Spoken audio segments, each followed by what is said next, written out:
আজকে যে ল and order একটা গ্যাসপিন স্টেজে চলে গেছে, আসলে পুলিশ কেন অ্যাক্টিভ নয়, রাদার পুলিশ খুব সক্রিয়ভাবে পুলিশ নিষ্ক্রিয়। কারণ এই রাজ্যে পুলিশের একটা ভূমিকায়ন ধরে দিয়েছে রাজ্যের মুখ্যমন্ত্রীর নেতৃত্বে তৃণমূল কংগ্রেস, সেটা হচ্ছে তারা দুষ্টের পালন করবে, শিষ্টের দমন করবে।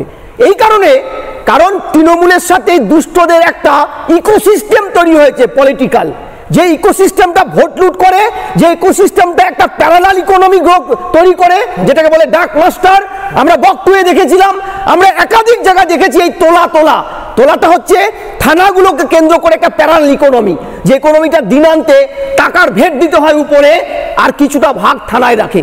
এবার প্রশ্নটা হচ্ছে, পুলিশের আজকের এই আচরণ দেখে আমার বহু যুগ আগে স্বর্ণলতার উপন্যাসে তারাশঙ্করের সেই বিখ্যাত একটা কথা মনে পড়ে, চক্ষু লজ্জা থাকিলে পুলিশের চাকরি করা সুকঠিন হইবে।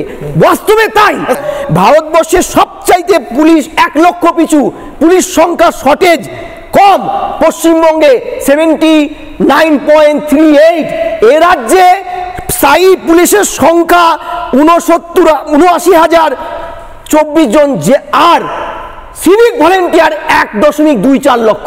তুমি ভাবতে পারছো জনপিছু এ রাজ্যে পুলিশের সংখ্যা কোথায় দাঁড়িয়েছে? ল এন্ড অর্ডারটা কে দেখবে?